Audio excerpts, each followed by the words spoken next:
Bonjour à tous. Donc, bon, j'espère que vous n'avez pas trop mangé, que vous êtes en pleine forme et que vous n'allez pas vous endormir. Donc, ce que je vous propose, c'est de vous téléporter à 300 mètres d'ici, chez moi, dans les tours Société Générale. Donc, je m'appelle Aurélien Dimicoli, je travaille dans les équipes d'infrastructure et j'accompagne les équipes dans leur transformation vers le monde du développement. Bonjour à tous, je m'appelle Clément Rochat, je suis coach chez Xebia et j'interviens depuis presque 2 ans dans les équipes d'Aurélien, principalement sur du coaching d'équipe. C'est toi qui as la zapette. Ah, elle marche pas. Ok, donc je vais vous parler un petit peu du contexte à la Société Générale. Donc le département infrastructure qui s'appelle aussi GTS, qui veut dire Global Technology Services, c'est un département de 4000 personnes. Donc c'est un département de 4000 personnes internationales, c'est-à-dire qu'on gère l'infrastructure de nos banques de détail, mais aussi de nos banques de financement, aussi bien en France qu'à l'étranger. Donc 4000 Ops, il y a vraiment chez nous tous les métiers, hein. On gère nos data serveurs, on gère le réseau, on gère nos bases de données, enfin, vraiment tout ce qui existe dans l'infrastructure. Ensuite, nos clients, c'est les développeurs de la banque. Et pareil, c'est des développeurs qui sont présents partout dans le monde. Et enfin, juste pour le contexte, donc, ce qui est important pour nous en ce moment, c'est toute l'évolution de l'infrastructure et tout ce qui est cloud public, parce que ça impacte directement notre infrastructure dans ce qu'on appelle chez nous des clouds privés plutôt. Donc prenons un peu de contexte sur ce que c'est qu'un Ops et puis le fonctionnement de ces équipes-là. Vous connaissez peut-être cette petite allusion au fameux mur de la confusion. Le mur qu'on construit brique après brique entre les Ops, donc les gens qui opèrent le système, et les développeurs. Les développeurs qui vont vouloir du changement, qui vont vouloir mettre la dernière librairie, répondre à ce qu'a fait le dernier concurrent a sorti ce matin, et donc il va falloir faire quelque chose pour au plus vite répondre, donc du changement. De l'autre côté, on a des Ops qui vont vouloir de la stabilité, qui sont garants du fait que les logiciels, que le fonctionnement, les infrastructures marchent, et donc qui vont vouloir quelque chose de beaucoup plus cadré, et qui n'ont pas spécialement envie de se réveiller la nuit appelés pour un incident. Ça fait 2 cultures différentes en fait, et elles sont liées à... C'est vraiment un problème de culture, s'il y a une construction de ce mur entre ces 2 équipes, c'est lié à ça. Mettez-vous à la place d'un manager ou de quelqu'un qui construit une équipe côté infrastructure. Très souvent, il est drivé par les coûts. Il faut que ça coûte pas cher, il faut faire des économies d'échelle, et on construit ces départements avec cet objectif, en général, est le numéro 1. Vous voyez ce petit graphe par rapport au coût. Si on cherche à construire une équipe qui coûte peu cher, ou en tout cas on en optimise le prix, on va essayer d'avoir des équipes où on va créer une division du travail. Si je veux des DBA, je vais les mettre tous dans la même équipe. Parce que potentiellement, chaque DBA de cette équipe, déjà, je vais peut-être pouvoir l'externaliser, ou en tout cas utiliser des prestataires pour construire une équipe. Et puis, chaque DBA pourra travailler dans 2, 3, 4 projets dans ce fonctionnement. À l'inverse, c'est plus coûteux, mais c'est beaucoup plus efficace. On a ce qu'on appelle aujourd'hui les feature teams, donc la notion d'alignement business. Mais ça veut dire que mon fameux DBA, j'en veux un dans chacune de mes feature teams. Et d'ailleurs, je vais peut-être pas être capable de l'occuper à temps plein dans chacune des feature teams. Donc ce modèle-là, il est très efficace, mais il a certaines complexités. Résultat, j'ai des départements avec des expertises particulières, et on se retrouve avec un schéma qui ressemble à celui-là, et qui est le contexte aujourd'hui de la plupart des DSI versus leur infra. Des équipes de dev qui sont déjà en général agiles, qui fonctionnent en autonomie, mais qui ont besoin de créer qui a besoin de services, des serveurs, des DBA, donc des bases de données, des middleware, etc., et qui vont faire des tickets à chacune des équipes. Souvent même, elles vont devoir avoir des gens qui organisent et qui coordonnent, puisque pour avoir une chaîne qui fonctionne, il va falloir créer des tickets dans plusieurs équipes et attendre, coordonner, synchroniser ces choses-là. Donc voilà le fonctionnement qu'on a, ou en tout cas qu'on avait quand on a commencé. Ça fait sourire un peu les gens, je pense que vous savez de quoi on parle. Ok, donc maintenant que vous avez le contexte, si on regarde un petit peu notre cible, Donc, nos concurrents, hein, comme je vous le disais, c'est le cloud public. Donc, nous, on doit construire un cloud privé performant. Un cloud privé performant, ça veut dire que nos développeurs, ils n'ont plus envie d'avoir à créer des demandes manuelles via ticket, parce que ça prend du temps, c'est long et c'est chiant. Ensuite, nos développeurs, ils en ont aussi marre d'être esclaves de leur software factory, parce qu'aujourd'hui, ils sont capables de créer une chaîne logicielle jusqu'à la création du package avec des tests, de la qualité de code, etc. Par contre, pour déployer, ils doivent appeler nos équipes d'ops pour leur dire « tu peux me créer une base de données, tu peux me créer un serveur ?» Et ça, ils n'ont plus envie de le faire. Du coup, ils nous ont demandé de fournir des services via API pour que les software factory soient capables de nous appeler directement. Et enfin, donc, pour construire ce cloud privé performant, nous, on le voit comme un produit. Et pour créer un beau produit, il faut développer.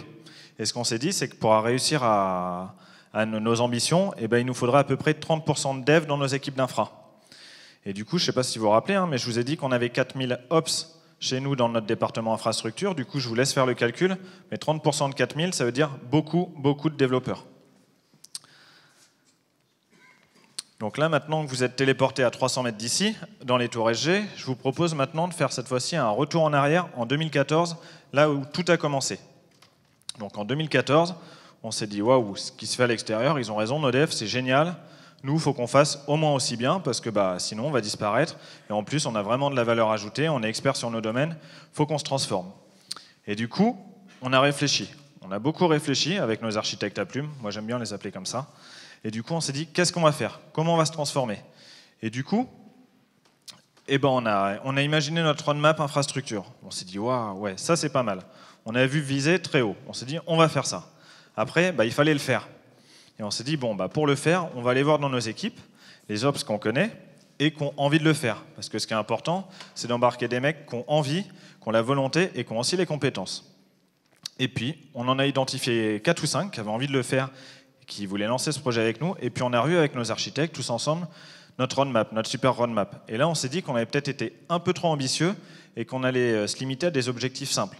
Donc, le premier, c'était de créer des VM et les manipuler. Et le second, c'était de créer des bases de données et les manipuler. Et ce qui nous semblait important aussi, c'était qu'on voulait aussi capitaliser sur nos équipes, parce que ce qu'on voulait faire, c'était apprendre. On aurait pu utiliser effectivement un logiciel du marché, ou sous-traiter à une ATG, ou ce qu'on voulait, mais on aurait moins appris, ça aurait été en mode boîte noire. Donc on s'est dit, on va le faire avec nos ressources. Après, on s'est dit, ok, on sait ce qu'on veut faire, on sait avec qui on va le faire, comment on va le faire. Et là, pareil, il y avait différentes possibilités, mais ce qu'on sait, c'est que si on investit sur des logiciels qui coûtent cher, par exemple, ça va être plus dur de revenir en arrière et de se dire « Ah non, là je me suis peut-être trompé, il faut partir dans cette direction ». Donc on a misé tout sur l'open source, 100% open source. Donc là, toujours en 2014, donc on avait notre ambition, on avait nos équipes, on avait nos outils, on a commencé notre POC. Donc on a travaillé dessus pendant plusieurs semaines, et au bout de plusieurs semaines, ça a fonctionné. On a réussi à créer nos VM et créer notre base de données. Et les manipuler. On s'est dit, waouh, super, là c'est pas mal, on commence, ça fonctionne, donc succès, POC validé on va dire. Et c'est là qu'on s'est dit, POC validé c'est vachement bien, mais en fait finalement c'est le début des problèmes, parce que nos bêta-testeurs qui étaient super indulgents, qui nous disaient ouais c'est bien, on vous aide, etc., c'est devenu des vrais utilisateurs. Donc qui dit vrais utilisateurs, ils se sont dit, hey les gars, c'est quoi votre SLA? Comment on fait quand ça marche pas? C'est quoi votre numéro de prod? Votre support? Et là on s'est dit, waouh, attends. On va le faire, on va regarder. Et du coup, on a mis en place tout ça petit à petit. Et puis nos développeurs, je vous ai dit, nous on a un contexte très international, ils se parlent beaucoup entre eux. Il y a peut-être un mur entre les devs et les ops, mais entre les devs et les devs, ça va vite par contre. Donc, et là, du coup, nos équipes à l'international, elles nous ont posé les mêmes questions. Et comment on fait? C'est quoi le support? Comment on fait quand vous n'êtes pas là? Et là, du coup, on a dû penser à un contexte worldwide pour que nos API qui marchent toutes seules, elles marchent partout, tout le temps, et qu'on ait vraiment un support disponible. Et puis, comme ça a fonctionné, on a eu de plus en plus de demandes. Et nous, on n'était pas organisés de façon agile, on ne savait pas forcément comment prioriser, on découvrait vraiment le monde du développement. Et on s'est dit, il va peut-être nous falloir un PO. Le fameux PO, ça peut peut-être servir à quelque chose. Et du coup, on a recruté un PO, on a avancé, et une année plus tard, en 2015, ça ressemblait à ça, le schéma. Donc vous avez toujours sur la droite les développeurs, nos utilisateurs, donc développeurs et Software Factory, qui vont appeler notre application, notre POC, qui entre-temps est devenue une vraie application qu'on a appelée ITaaS, comme IT as a Service. Et du coup, tous nos clients allaient appeler l'ITaaS, là, par la petite boîte à bonbons, donc une équipe centralisée, ce qui nous garantissait d'avoir un seul type de contrat d'interface, quelles que soient les API. qui nous permettait d'avoir un seul annuaire ou une seule documentation pour voir toutes les fonctionnalités existantes, et qui après redispatchait à gauche vers toutes nos équipes d'Ops. Et à gauche, pour le coup, on avait des environnements hétérogènes, on pouvait très bien avoir des scripts Shell, des scripts PowerShell, des API REST, SOAP, etc. Mais peu importe, parce que vision de nos utilisateurs, on avait un seul point d'entrée qui était clair, c'était toujours le même format, et du coup, ça fonctionnait. Voilà. Le mot du coach. Voilà, le petit bonhomme, hein, quand vous voyez un petit bonhomme comme ça veut dire qu'on passe du Rex vers un peu de théorie. Vous avez vu, on a découpé, on a mis cette fameuse interface, là, ce broker d'API entre les devs et les ops. Qu'est-ce qu'on a construit? On a construit ce qu'on appelle un point de découplage. L'idée, c'est que si on veut mettre toutes les expertises ops dans la fameuse feature team que vous connaissez, que vous utilisez dans vos équipes, dans vos entreprises, il n'y a plus de développeurs, puisqu'il y a plein de gens qui font plein de choses sauf du développement dans votre équipe. Donc on a besoin de ce point de découplage et de donner des services de préférence à la demande pour que l'équipe puisse les appeler sans avoir l'expertise directement dans l'équipe. Donc on va avoir de l'autre côté, en général côté Ops, ces fameuses plateformes team que vous voyez juste en bleu, qui sont des équipes agiles d'Ops, qui vont devoir apprendre à coder, mais par contre dont le produit est une API ou des API. L'idée, c'est que les DBA ont des équipes de ce type-là, les admins 6 ont des équipes de ce type-là. Aujourd'hui, on gère aussi, par exemple, la création de certificats PKI sur ce modèle-là.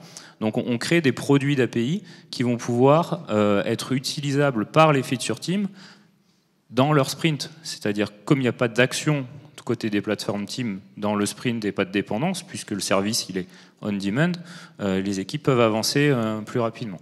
Donc voilà un peu cette notion de point de découplage. Et concrètement, on va pouvoir choisir aussi le curseur.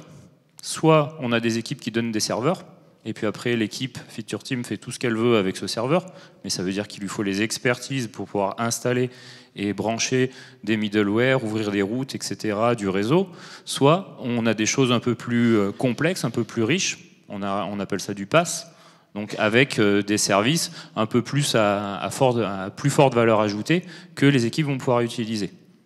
L'idéal dans une grosse structure comme celle de la Société Générale, c'est de pouvoir mettre toute la complexité des services dans cette intelligence.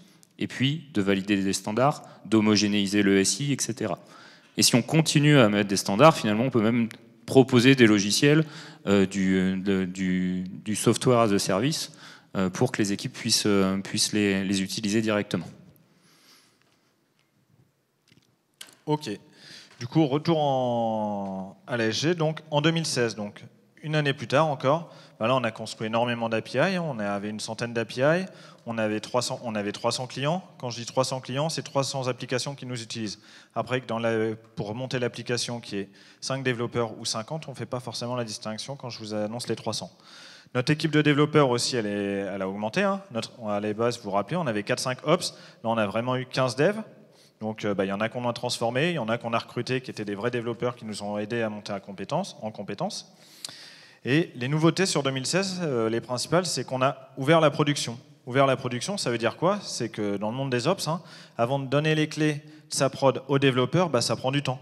Les états d'esprit, il fallait les changer. Parce que personne n'avait envie de dire « Oula, je vais donner aux devs les clés de la prod, ils vont créer des VM de production, ils vont détruire des VM de prod. » On se disait « Ils vont nous faire n'importe quoi, ça va être le bordel, ils vont nous appeler tout le temps, ça va être la cata. » Et ça a pris du temps. Et en fait, les états d'esprit ont changé, on l'a ouvert, et à ma connaissance, on a eu 0 incident de personne qui a supprimé des VM de prod par erreur. Parce qu'ils font quand même attention. Ensuite, l'autre point important, c'est que pareil, on voulait tout loguer, parce qu'au début on se disait attends, il faut absolument tout loguer, ce qui est normal pour savoir qui a fait quoi sur tel asset. On avait énormément de données de métrologie, énormément de data dans notre data lake. Mais en fait, on les utilisait absolument pas. Parce que comme on n'avait pas spécialement de problématiques, on stockait, mais on les regardait pas. Puis en 2016, on s'est dit ce serait peut-être bien de les regarder, qu'est-ce qu'il y a dedans. Et on s'est rendu compte en fait que ça nous donnait énormément d'informations. Par exemple, des API qui avaient été demandés, on nous avait escaladé pour les prioriser, qui n'avaient quasiment jamais été utilisés. Bon, du coup, on savait que sur celle-là, on n'allait pas faire d'évolution, parce que pour la banque, Au global, il y avait très peu de valeur ajoutée d'avoir ce service-là de façon automatisée. Ensuite, on s'est aussi rendu compte qu'on avait des API qui étaient extrêmement utilisés, mais qui avaient 50% de taux d'échec. Donc là, il y avait deux solutions. Soit nos développeurs ne comprenaient rien, soit nos ops avaient fait une documentation pourrie. Bon, c'était la deuxième solution. Du coup, on s'est rendu compte en regardant ça, qu'en fait, par des choses vraiment simples, on pouvait améliorer la qualité de nos API. Et du coup, c'est pour ça que c'est vraiment important d'utiliser les données qu'on a. Ensuite, on a pris le temps aussi de prendre un peu de recul. On s'est dit, bon, ok, ça avance bien. On est passé de 5 ops à 15 DevOps, à 15 développeurs. On a augmenté notre nombre d'API. Qu'est-ce qu'on fait? Est-ce qu'on continue comme ça? Est-ce qu'on passe de 15 à 30 développeurs et on essaye d'avoir 300, 500, 1000 API? Ça va peut-être marcher, ça va peut-être pas marcher, on ne savait pas, parce que c'est sûr que notre application, l'ITAS, ça peut être un peu vu comme un briseur de glace. Ça avançait, ça défonçait tout, ça accompagnait les équipes avec elles, nos ops sur son passage, puisqu'on les tirait, on leur faisait comprendre comment ça fonctionnait, elles nous donnaient des scripts, etc. Mais à un moment, notre brise-glace, il était quand même bien chargé, parce qu'on était vraiment un goulot d'étranglement, parce que nous, on était 15, derrière, on a plus de 4000 DevOps, 4000 Ops qui ont envie de fournir des services, donc ça n'allait pas assez vite. Donc on s'est dit qu'on allait garder les mêmes principes, les mêmes bonnes pratiques, cette notion de service, etc., mais qu'on allait essayer de la distribuer. Et pour la distribuer, du coup, on a commencé à réfléchir à une boîte à outils. Donc là, on a effectué un changement qui est plutôt intéressant. Cette équipe, la première équipe agile qu'on avait construite côté Ops, il a fallu qu'elle se remette en question et donc l'équipe est restée stable, ce qu'on rêve d'une équipe agile. Par contre, elle a changé de métier. Et plutôt que d'être dans le chemin critique, j'ai pas une petite flèche, dommage, j'ai raté la petite flèche. Donc, vous vous souvenez tout à l'heure, elle était dans le chemin critique, elle allait chercher les scripts, elle allait chercher de quoi automatiser pour le mettre à disposition sur la plateforme. Aujourd'hui, elle s'est décalée et elle est plus sur le chemin et elle va fournir et elle va construire une boîte à outils qui va permettre à chacune de ces équipes qui deviennent agiles à l'arrière de construire un pipeline de déploiement, d'être capable de développer de la bonne manière et de mettre en prod les applis qu'ils souhaitent. Ça change tout pour eux. Parce que maintenant, on se retrouve avec des équipes qui donc, doivent devenir agiles, qui doivent apprendre le développement. On doit les aider aussi en termes de standardisation pour recruter dans une équipe, dans une boîte de 4000 personnes. Il faut savoir, il faut homogénéiser au moins les langages utilisés, il y a certaines choses à faire, donc il fallait travailler à toutes ces réflexions-là. Ces équipes, elles ont dû trouver des PO aussi, parce que construire un produit, c'est nouveau. Aller voir les développeurs, savoir de quoi ils ont besoin, c'est un nouveau métier aussi à apprendre avant les demandes d'arrivée. Aujourd'hui, il faut comprendre laquelle est la meilleure et celle qui a le plus de valeur. Donc cette équipe ITAS, elle a changé de fonctionnement et elle s'est décalée de ce chemin. Tu veux peut-être... c'est à toi ou c'est à moi? Peu importe. Du coup, donc voilà, on s'est décalé, donc on s'est mis sur le côté. Par contre, il y a des services que toutes les équipes n'avaient pas envie de réimplémenter. L'authentification, par exemple. Bon, 99% des équipes trouvent ça chiant et ça apporte pas forcément de valeur. Et en plus, pour l'entreprise, c'est important d'avoir qu'un seul moyen d'authentifier les personnes et de valider les droits sur tel ou tel service. Donc on a créé cette boîte à outils donc, qui contenait de l'authentification, le fameux accès aussi à notre data lake, parce qu'on voulait écrire d'une certaine façon pour après être capable de collecter toutes ces données. Donc voilà, on a créé aussi une librairie data lake. Là, on est en train de travailler aussi sur des librairies pour gérer mieux l'orchestration de services asynchrones, par exemple. Donc cette équipe ITAS qui faisait vraiment, qui portait les équipes d'Ops, ça s'est décalé pour fournir tous ces services à toutes les équipes, parce qu'elles allaient développer elles-mêmes leurs propres services. Après, en parallèle, au-dessus, on voit qu'il y a une autre équipe qui s'est créée. C'est l'équipe qu'on appelle l'équipe Portail, qui est très proche de notre équipe qui fournit les outils. Parce qu'on s'est dit, c'est bien les API, mais c'est quand même plus pour des développeurs, parce que taper une commande curl ou aller dans un Swagger, c'est pas forcément user-friendly pour n'importe qui. Les chefs de projet, les managers, notre business même, ils peuvent avoir besoin d'une VM ou d'un refresh de base pour un besoin X ou Y ponctuel. Du coup, on a monté aussi ce portail web, et ce portail web, donc, sa seule intelligence, c'était le parcours utilisateur. Toute l'intelligence était dans les API, on est vraiment API first, tout ce qui est authent, log, etc. Par contre, notre portail, il fallait qu'il soit user-friendly, c'est-à-dire que quand je crée une VM, Ok, bah mon parcours utilisateur, si je peux rien faire sur ma VM parce que je lui ai pas donné de droit, ça sert à rien. Donc te dire, c'est bien, ta VM est créée avec succès, maintenant tu veux peut-être pouvoir te connecter dessus. Veux-tu rajouter des droits? Ou peut-être que tu veux installer un middleware. Donc voilà, tout l'enjeu du portail, c'est de le faire user-friendly pour apporter toutes les briques les unes à côté des autres pour une personne non IT, on va dire.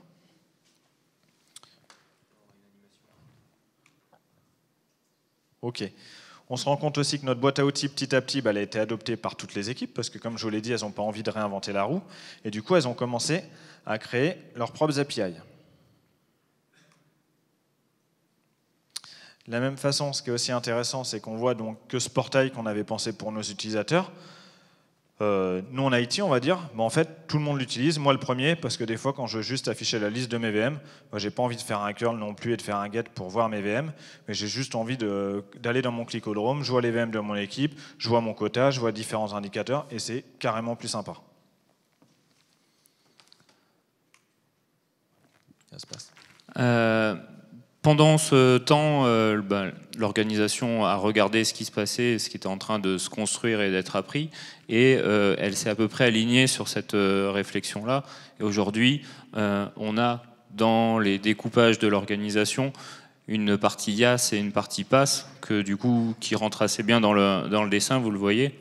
Et forcément, les équipes qui font du PaaS travaillent avec les services proposé par l'IaaS, et donc vous voyez que chacun utilise les autres pour pouvoir faire un service qui a plus de valeur ajoutée, donc qui ajoute de la valeur. Ok, donc là, c'est bien, on vous raconte que toutes nos équipes d'Ops se sont mis à développer des API, etc., que c'était merveilleux. En fait, c'est pareil, c'est où on voulait aller, mais nos Ops, ils n'avaient pas forcément les compétences de développement, comme nous quand on avait commencé en 2014. Et du coup, notre management nous a dit, ouais, l'idée est géniale, il faut découpler, mais comment on fait? Comment est-ce qu'on va accompagner nos 4000 DevOps qui sont derrière? Et là, on s'est dit, on va leur faire un petit entraînement militaire, on a appelé ça le bootcamp, et allez-y, proposez-nous quelque chose. Du coup, on a beaucoup réfléchi avec Clément, et on a fait deux types de parcours de bootcamp. Un qui était adressé à nos Ops directement, parce qu'effectivement, il fallait qu'on les transforme et qu'on les aide. Et du coup, c'était un programme qui s'est déroulé, qui a été planifié sur 5 jours. Au début, quand j'ai dit à mon management, ok, j'ai un truc à vous proposer, c'est sur 5 jours, je me suis dit, ils vont revenir vers moi, ils vont me dire, t'es complètement fou, on va pas sortir les équipes 5 jours de leur production, ils pourront pas le faire. J'ai quand même proposé, j'ai eu raison, on m'a dit, ah ouais, c'est cool, vas-y, essaye. Et du coup, ce programme, l'objectif, parce qu'avant qu'ils me disent essaye, je leur ai dit, voilà mon rêve, c'est qu'au bout de 5 jours, ils aient une API qui soit en production. Elle marchera peut-être pas fonctionnellement dans le sens, elle n'ira pas créer une VM parce qu'il y a trop de dépendance. Par contre, elle sera capable de dire « Hello, les contacts de mon équipe pour le support, c'est ça » ou « Hello World » ou ce que tu veux. Mais ils auront vu toutes les bonnes pratiques d'agilité, ils auront vu toutes les bonnes pratiques de développement, on leur a partagé ce qu'on pense de la notion de service, ce qui est important, parce que nous, notre équipe de 15 développeurs, pendant 3 ans, on a eu des clients qui nous ont dit « non, ton service, il est bien, mais il pourrait être mieux ». Du coup, on a partagé avec eux. Et enfin, je voulais que ça soit concret. Je voulais pas qu'ils aillent faire une formation à droite ou à gauche à l'extérieur, qu'ils se disent « waouh, c'est super, mais c'est pas applicable chez nous ». Donc, on leur a fait découvrir tous les outils qu'on avait dans la maison. Et enfin, le dernier élément qui était super important de notre formule magique, c'était que les mecs, ils aient envie et que ça fonctionne. Donc, on a essayé de rendre ça assez fun, marrant, entrecoupé de jeux, d'ateliers, un petit peu sur différents thèmes. Et point important, c'est qu'on ne l'a pas fait tous les deux avec Clément, parce que on est peut-être sympa, mais ça aurait vite été chiant d'être avec nous pendant 5 jours, c'est qu'on a fait intervenir vraiment les experts sur tous les domaines. Et du coup, on avait une dizaine d'experts qui venaient sur la partie continuous delivery, sur la partie craft, sur la partie flow, sur la partie service, enfin vraiment, et chaque atelier était fait par une personne différente. Et on a une 20aine de modules. Ça, c'était le bootcamp dev. Et du coup, on s'est dit, c'est bien, on va transformer nos ops, mais il faut que les managers, on leur donne la vision aussi d'où on veut aller. Donc, on a fait un bootcamp manager d'une demi-journée. Et alors lui, il y a des choses simples, mais un ops, quand on lui disait, faut que tu recrutes un dev, il ne savait pas faire. Du coup, on lui a dit, voilà, on va t'expliquer comment, pour nous, on identifie un dev qui est intéressant et avec qui il faut creuser. Tu devrais faire comme ça. Ensuite, on lui a expliqué, voilà ce que tu vas devoir demander à tes équipes, comment développer une API. On leur a pas juste dit comment, on leur a fait faire la même chose qu'à nos ops, on leur a fait créer une API, du dev jusqu'à la prod. Bien sûr, on a simplifié tout le process, notamment tout ce qui est continuous delivery, tout était mis en place, mais par contre, ils ont compris comment on analysait la qualité d'un code, qu'est-ce qu'était le test, le TDD, et l'agilité, toutes ces bonnes pratiques. Et du coup, en une demi-journée, ils avaient la vision. En tout cas, ils avaient un aperçu d'où il fallait aller. Donc ce programme, ce bootcamp, il a fallu le construire. Quand on a commencé, qu'on s'est dit, bon, on va faire travailler les gens pendant 5 jours en autonomie et sortis de leurs équipes, on avait une volonté, c'était de construire ces nouvelles équipes. Donc il fallait faire du team building, il fallait apprendre des choses, et pas les moindres, puisque apprendre à travailler en équipe agile et coder, ça fait déjà 2 sujets assez importants. Et au début, on a réfléchi la chose comme un parcours. Donc vous voyez, c'est les premiers brainstorms au début que vous voyez ici. On a essayé de passer de l'expression de besoin et d'écrire le chemin jusqu'à une appli en prod qui fonctionne, qui est analysée, etc. On en a sorti des grandes idées, on a sorti des modules, on a essayé de découper ça, on a trouvé un fonctionnement qui nous correspondait avec une vingtaine de modules d'environ 2 heures. Et puis on a commencé à les planifier et puis à lier avec chaque personne qui était capable de faire le module, et donc on avait des dépendances de personnes, de planning, etc. Mais bon, lundi, mardi, mercredi, etc., on avait un superbe emploi du temps. Et puis on s'est dit qu'on n'y arriverait jamais et que de toute façon c'était voué à l'échec de planifier les choses de cette manière-là. Et donc quand les personnes rentrent en bootcamp, en fait elles rentrent avec un backlog et chaque module est dans le backlog du bootcamp. Il n'y a pas de module qui explique Scrum, par contre tout le bootcamp est construit en Scrum et donc on commence la première journée par un sprint planning. On donne le choix à l'équipe de réfléchir à quels sont les modules qu'elle veut absolument faire, dans quel ordre elle veut les faire, avec certaines dépendances ou complexités qu'on énumère. Et éventuellement, on leur laisse, c'est un peu là où nous, on se mettait un peu en danger, un peu pour le plaisir, c'est qu'on leur laissait le choix d'enlever un module et d'en mettre un autre qu'on ne connaissait pas. Donc ça veut dire qu'on avait 5 jours pour préparer le module de 2 heures sur un sujet qui n'était pas prévu. Et puis vous voyez, un burn down. Et donc, toutes les demi-journées, on faisait un daily meeting, on construisait, on descendait le burn down et on voyait si on allait arriver. On fait 2 sprints comme ça dans une semaine. Donc, au bout du premier sprint, on voit si on a respecté notre engagement. On décide de ce qu'on va faire. Potentiellement, on commence à réfléchir à quel module on n'aura pas le temps de faire. Pour la petite histoire, le seul critère d'acceptation qu'on avait, c'était que tout le monde soit là pour le module. Donc si quelqu'un devait s'absenter, y compris pour un problème de prod, le module était annulé, enfin était pas validé. Donc sur le temps du midi ou dans un autre moment où on devait trouver le moyen de faire monter à bord la personne qui n'était pas venue pour le module pour pouvoir valider le module. Donc ça crée déjà une réflexion et du coup une stratégie, et ça rend vraiment le concept de burn down et de suivi d'un sprint vraiment très efficace, en tout cas tout de suite concret. On faisait des rétrospectives pendant le bootcamp pour savoir ce qui se passait bien, ce qui se passait pas bien. Pour la petite histoire, une fois on est arrivé avec une équipe qui aimait pas les jeux. En fait, c'était pas assez sérieux, donc les jeux à base de Lego, à base de Capla qu'on fait, vous verrez des photos après, finalement, c'était pas sa place dans une organisation, donc eux, ils voulaient pas les faire. Donc on a dû prendre un peu la demande en compte dans le sprint. Voilà quelques photos des ateliers qu'on a pu faire. Vous voyez qu'il y a pas mal de jeux aussi.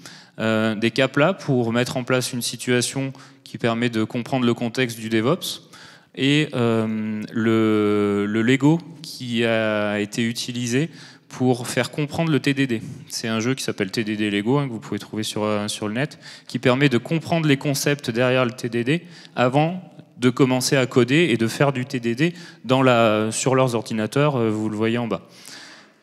On a vu une nouvelle population, des populations d'Ops qui n'avaient jamais développé, ou en tout cas pas professionnellement, c'est-à-dire que la plupart quand même codaient le week-end ou le soir chez eux, mais sur des projets personnels. Scripté. Oui, ou coder, mais en tout cas, dans le travail, dans leur travail, c'était plutôt du script que du développement.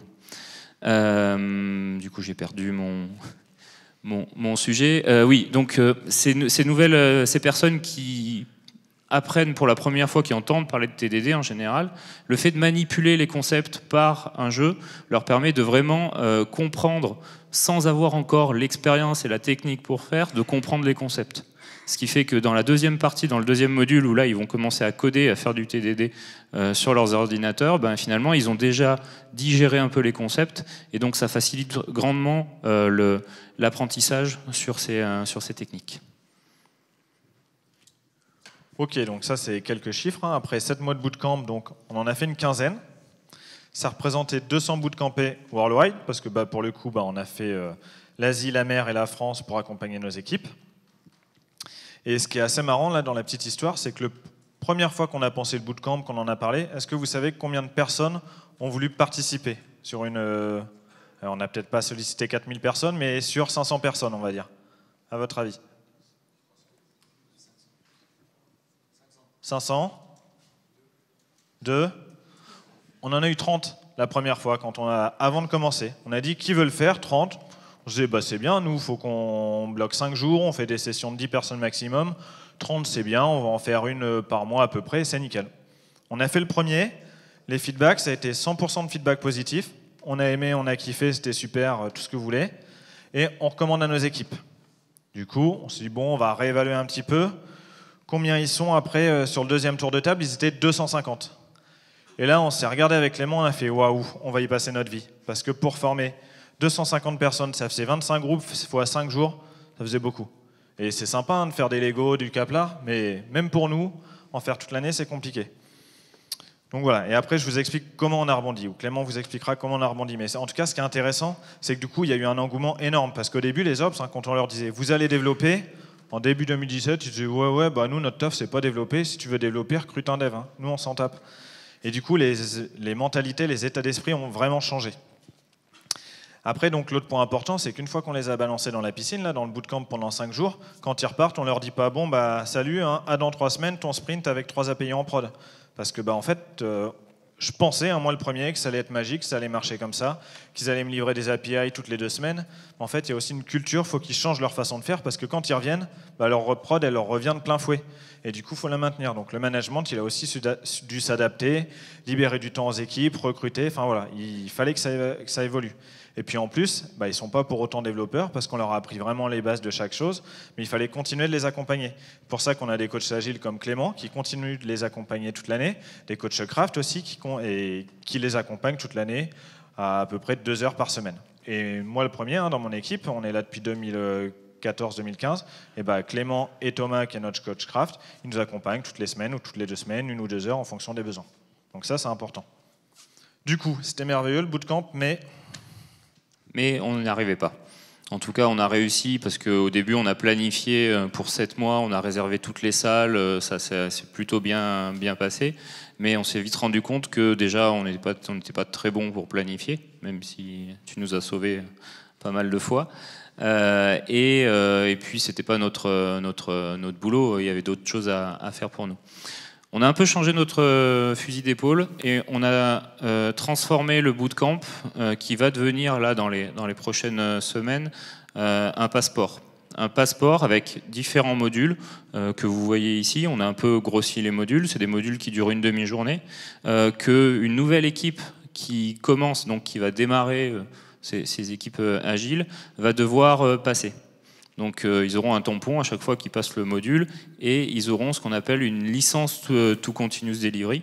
On a calqué l'idée sur la licence to prod, qui est en fait l'espèce de petit examen que les gens côté Ops doivent passer avant d'avoir leur compte admin et les droits sur la prod. Donc du coup, on rentre dans la culture et dans le champ lexical aussi de l'entreprise et c'est plutôt une bonne chose pour faire passer le message. Il y a un petit sujet qu'on espère faire avec ça aussi, c'est que là pour l'instant on est 2 coachs, ça va grossir et c'est le coach qui va pouvoir donner les tampons sur chacune de ces, éventuellement valider des acquis si l'équipe est déjà compétente sur ces sujets-là. Donc en fait, on donne un moyen au coach de pouvoir intervenir, de pouvoir avoir du temps de l'équipe pour passer ces modules. Ça sera plus simple pour rentrer dans une équipe en disant de toute façon, voilà le passeport et voilà les modules qu'il faut qu'on passe. Rencontrons-nous, voyons s'il y a besoin de faire un cours là-dessus ou une formation, ou est-ce que montrez-moi ce que vous faites et puis on va voir si vous l'avez déjà. Donc on va pouvoir créer du lien plus rapidement entre le coach nouveau, puisqu'il n'existe pas encore, et puis les équipes qui vont arriver. Les communautés aussi.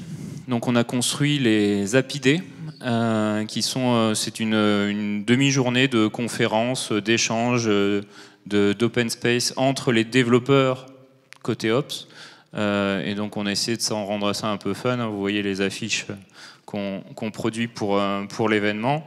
Et la première session de septembre, on a eu à peu près 80 personnes qui sont venues donc parler entre elles, se connaître, se rencontrer, parce que toutes les feature teams ne se connaissaient pas encore toutes, et échanger sur 6-7 mois de travail et d'apprentissage de ce nouveau métier. Et attends, juste 2 secondes. Du coup, j'en profite. C'est Clément, effectivement, qui a organisé cette communauté. Donc moi, vous savez que dans mon équipe, ça faisait quelques années qu'on faisait du dev et qu'on n'était plutôt pas assez bon sur le sujet. Là, on a rencontré donc des équipes qui s'étaient montées sur les 6 derniers mois. Et en échangeant, elles ont chacune échangé 3 minutes sur un sujet qui leur portait à cœur, ce qu'elles faisaient le mieux. Et même nous, dans notre équipe, on a appris plein de choses. Donc c'était vraiment super. Un petit talk d'1 minute, nous, ça nous a changé des méthodes de travail dans une équipe qui était quand même soudée depuis 2 ans et qui finalement a appris d'autres choses et s'est dit « Ah ouais, ça c'est pas con, tiens, un Jira numérique. » Enfin, c'est des petites bricoles, mais qui sont quand même vachement sympas. Donc ouais, faites des communautés comme ça, c'est vraiment génial. Pour la petite histoire, vous connaissez sans doute la plupart d'entre vous le fonctionnement de Xebia et les fameux XKE qui prennent tous les consultants une fois par mois. J'ai organisé pendant 2 ans le XKE chez Xebia. Quand il a fallu organiser cet événement-là, ça faisait peur à pas mal de monde. Et bizarrement, pour le coup, il y a un dicton en DevOps qui dit qu'il faut le faire souvent. Quand ça fait mal, faites-le souvent. Je crois que je l'avais fait assez de fois pour que, pour le coup, ce soit un non-événement d'organiser ce type d'événement. Il nous l'a juste pas dit, je ne le savais pas. Dans une autre organisation. Ok, et du coup, je vous disais donc après que tous les ops, ils voulaient absolument développer, qu'il y avait eu un changement d'état d'esprit qui était assez formidable sur l'année 2017.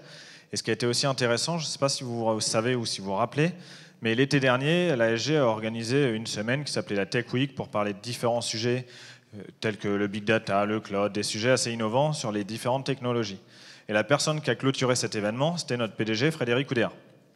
Et donc à la clôture, il rappelle que l'IT est au cœur de la banque, c'est extrêmement important. Bon, nous on le savait, hein, mais bon, il le rappelle, ça fait quand même plaisir. Et du coup, surtout, il a dit cette phrase clé, il fait « Moi aussi, j'aurais bien voulu coder, apprendre à coder ». Et là, je regarde Clément, je fais « T'as entendu ce qu'il a dit ?» Il fait « Ouais, il me fait là, je crois que t'as un job à faire. » Du coup, je fais « Bon, ouais, donc clôture se termine, un petit cocktail. Au cocktail, je vais le voir, je prends mon courage à la main. Je fais « Voilà, bonjour Frédéric, j'ai entendu que tu avais envie de développer. » Nous, on est en train de monter un programme dans nos équipes pour apprendre justement à nos ops à développer. Si tu veux, tu peux y participer, y contribuer, on en serait ravis. Je fais écoute, c'est plutôt intéressant. Donne-moi ton nom, on en reparle et je te recontacte pour que tu m'expliques. Je repars, je fais au moins je lui ai parlé, c'est bien passé, je suis content, on verra. Quelques jours, semaine, 10 jours après, je reçois un mail dans ma boîte du PDG qui me dit est-ce que tu m'as dit ça m'intéresse passe à mon bureau, mardi, 18h, on en parlera. Là, tu fais waouh. Je regarde mon boss, je fais regarde Alain, t'as vu? Il fait ah ouais, classe. Et du coup, le jour J, t'es un peu en stress quand même, tu vas pas avec un t-shirt comme ça, hein. Tu vas plutôt en costume, tu fais oh là là, je monte au dernier étage, qu'est-ce qui va se passer? Et donc je suis rentré, je lui ai expliqué le programme qu'on avait mis en place, et tout naturellement, il me fait ouais, franchement, c'est vachement bien, moi aussi j'ai envie d'essayer. Et il me fait on va le faire. Donc, mais on va entraîner tous les DSI avec nous. Et du coup, tous les DSI de l'ASG, il y en a beaucoup. Hein. Ils sont une dizaine avec leurs adjoints. Vous vous rappelez que moi, dans mes DSI, il y a 4000 ops. Donc, je vous laisse imaginer ces DSI, combien de gars ils ont dans leurs équipes, mais ça fait beaucoup. Et 1 mois après, on a trouvé la date. On a organisé cet événement. Et oui, le PDG de la Société Générale, Frédéric Oudéa, a développé une API, parce qu'on a gardé quand même le thème de nos sujets d'infrastructure. Il a développé sa première API qu'il a mis en prod. Et l'API qu'il a développé, on s'est dit, bah merde, quoi, c'est le PDG, on va pas lui faire un Hello World. Il a développé la première API qui permettait de donner à nos équipes la possibilité de tuer leur serveur de production. On lui a fait développer l'API Chaos Monkey. Donc certes, on a un petit peu aidé sur certaines choses, mais encore une fois, nous, ce qui nous intéressait, c'était pas qu'ils tapent 500 lignes de code, c'était qu'ils comprennent comment on tape une ligne de code, que ça passe de Git, dans Jenkins, dans Sonar pour nos outils de qualité de code, jusqu'au déploiement sur un serveur de production. Et il l'a fait, il a trouvé ça plutôt très drôle, puisque les DSI à côté, eux, ils n'implémentaient pas le Chaos Monkey, ils avaient vraiment un vrai service qui devait gagner de l'argent, etc. Et il a shooté tous leurs serveurs. Donc voilà. Et donc ça, voilà, ça c'était marrant, on s'est dit, ouais, c'est marrant, c'est cool. Et ce qui est encore plus cool, c'est que vous savez que donc, je vous ai dit qu'on voulait avoir beaucoup de développeurs les années qui suivent. Et ben les RH, elles m'ont dit, waouh, PDG, il a développé. Ben, nous aussi, on vous aide à recruter, mais on ne comprend pas forcément tous vos métiers, etc. On veut faire le bootcamp. Faites-nous un bootcamp RH. Donc elle n'a pas encore planifié, mais on va faire un bootcamp RH développeur pour nos RH. Donc voilà. Donc vous voyez la petite image là, le screenshot, c'est le site de Bloomberg qui pendant une journée a eu sa première avec ce titre. Alors l'article parle de finance et absolument pas de développement, mais le journaliste a retenu que Frédéric Oudéa apprenait à coder. On l'aurait jamais parié, hein, que ça soit la une de Bloomberg. Et tu as eu 148 j'aime. Cool. Quelques petites histoires qu'on vous a racontées là. Voilà ce qu'il faut retenir. En tout cas, ce que nous on a retenu de cette expérience sur 2 ans. Quand vous construisez un parcours d'onboarding, pensez à tout le monde et pensez aussi aux managers. Le fait d'avoir fait ce bootcamp pour les développeurs, mais aussi pour les managers, ça a permis à Aurélien, quand l'occasion s'est présentée, d'aller voir le CEO d'une boîte de 150 000 personnes et de dire bah, y a pas de souci, on peut te faire coder, de toute façon on est prêt. On a un fonctionnement qui permet d'adresser toutes les couches de l'entreprise et de faire comprendre notre boulot de développeur dans l'entreprise. Donc pensez bien à adresser tout le monde. Le fait de fédérer les gens autour d'un événement fondateur, là, ce bootcamp pour démarrer une équipe, ça a eu un effet, vous ne pouvez pas imaginer ce que ça nous a ouvert comme porte. Tous les gens qu'on a passés dans le bootcamp, ils ont vécu cette expérience-là, ils nous connaissent, on a des entrées dans toutes ces équipes-là, et même si on ne va pas les voir régulièrement, à chaque fois qu'on va les voir, on est accueillis par des gens qui ont vécu ce moment avec nous et qui nous ont acceptés dans leur fonctionnement. Donc ils viennent nous voir, ils viennent nous demander de l'aide, ce qu'on n'a pas forcément aussi dans d'autres façons de faire. Cette expérience commune et puis cette motivation que ça va créer. La motivation, hein, il faut plusieurs axes pour être motivé, mais il faut maîtriser son outil de travail, il faut avoir de l'autonomie et il faut avoir un but. Et en fait, tout ça, on l'a construit avec ce bootcamp. Et donc aujourd'hui, on a des gens qui sont motivés parce qu'ils ont ces 3 axes dans ils ont compris ces 3 axes et ils ont de quoi être motivés. On a mis aussi en place une dynamique de contribution parce que bon, on a raconté plein de belles choses. Hein. La boîte à outils, elle est belle sur les slides, mais dans la réalité, ben, il y a des petits couacs de temps en temps où il y a des choses qui sont pas tout à fait sèches ou terminées.